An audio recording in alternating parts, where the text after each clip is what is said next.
I'm Beverly Belluri. And I'm John Hersey from John Hersey International.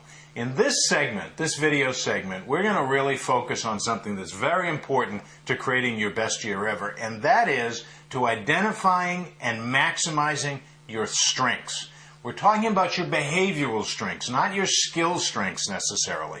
And the reason for this is that most successful people, when they are congruent with their behavioral strengths, when they put themselves in situations that are congruent with their behavioral strengths, they go way beyond what otherwise they could have accomplished. As an example, if you are a very outgoing person and you put yourself in a situation where you're working in a cubicle all day analyzing spreadsheets, you're not going to be very happy. More importantly, you're not going to be very productive. You're not going to be very successful. So behavioral strengths is all about first identifying what are those core strengths for you, and then learning from that so that we learn how to put ourselves in the right situation, how to communicate with people that works in a better way, that makes us more successful so we can create our best year ever. Now what we're going to have you do is we have a game. This is a non-scientific game. It's called the Jigsaw Challenge. You can download it from that link, or it probably is over there. In the descriptive part of this, just download the game, and we are going to go through the game once you have your results. So we're going to ask you, stop the video, go to this link, and it'll pull up the Jigsaw Challenge, have all the instructions there for you. You'll complete it. You'll complete all the work, and then you're going to come back and redo this video, and we'll tell you exactly what it means for you, and then how do we go and use that information to create our best year ever. So, go to the link.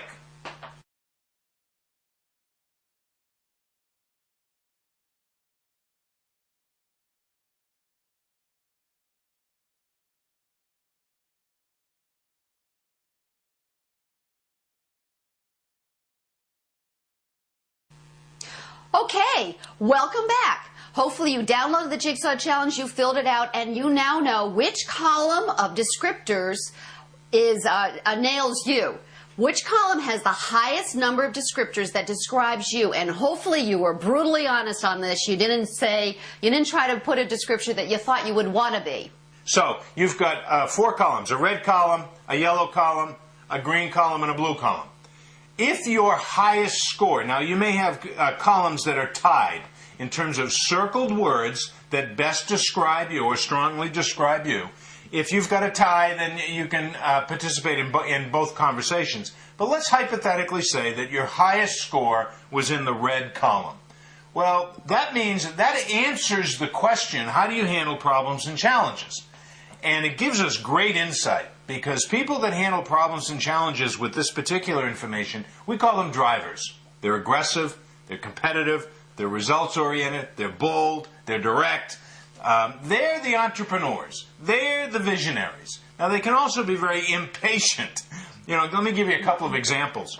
Tiger Woods, very competitive, very aggressive. He really wants to win. He really wants to win. Yep. Tiger Woods is a driver. Double entendre. Get it? Tiger Woods is a driver. But so is Stephen Jobs, the CEO and founder of Apple. Jack Welch, the former CEO of General Electric. Very aggressive.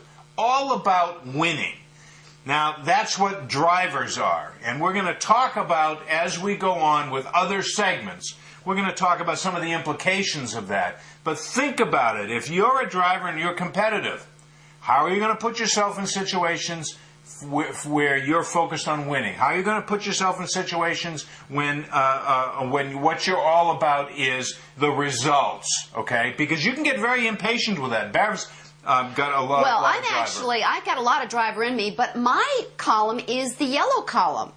That's the second column. If your yes, it is. Sorry. Highest number is in the yellow column, then you are a talker. You're a talker. You're a socializer. You're highly optimistic. You're energetic. You're people-oriented. You like being out in the public.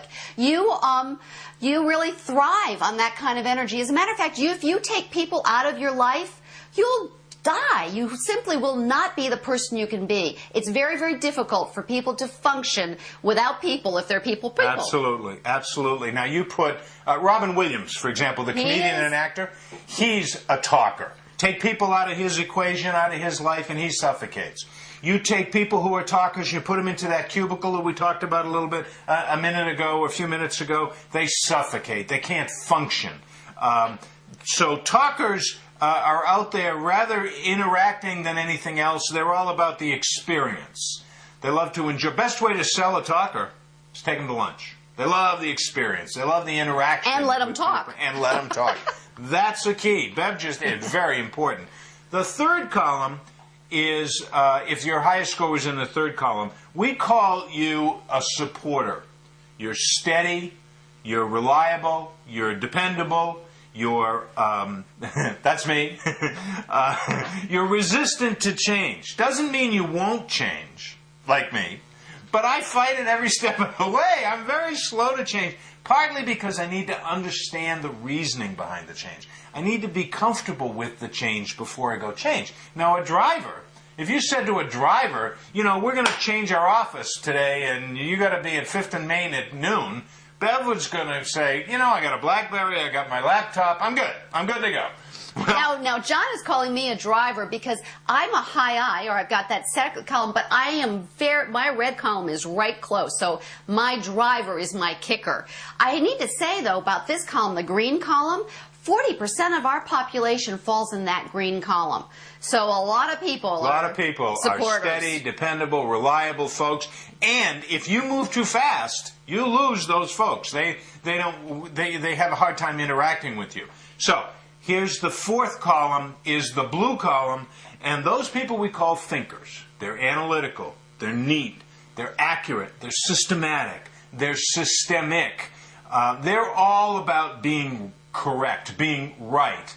Yeah. They follow the rules. They don't make the rules. Drivers make the rules. Talkers promote the rules. Supporters support the people who promote and make the rules.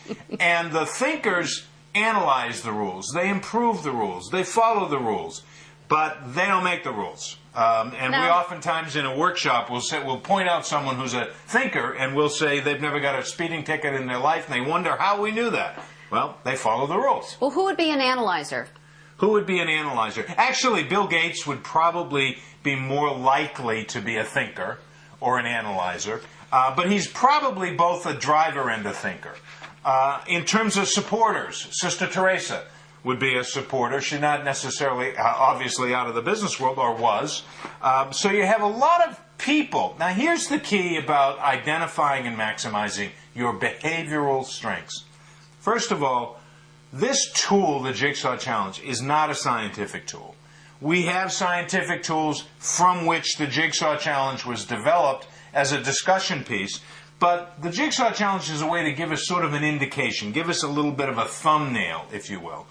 It helps us identify who we really are, because the next segment we're going to talk about is creating from this, from the Jigsaw Challenge, what we call an I am statement. And once you develop your strong core belief I am statement, for example, I am steady, supportive, systematic. That's who I am. I put myself in environments where I'm steady, supportive, and systematic. Bev is fun, fast-paced, and focused.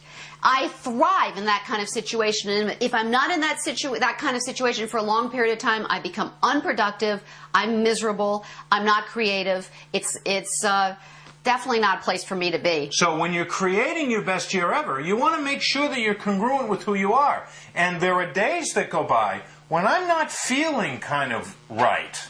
And I can look at my behavior, and if I look at my behavior, I'll find that I'm out of sorts with who I really am. Maybe I've been going too fast. For me. Maybe I need to slow down a little bit. Maybe too many changes that I'm unsettled with. That's right. I really want to stress here, there is no bad people. Everyone has their gifts, everyone has their unique qualities, everyone has their unique behavior. It takes everybody to make a team. So regardless of which column you end up with, you have definitely got something to offer to the world, and that's your strength for making your best year ever.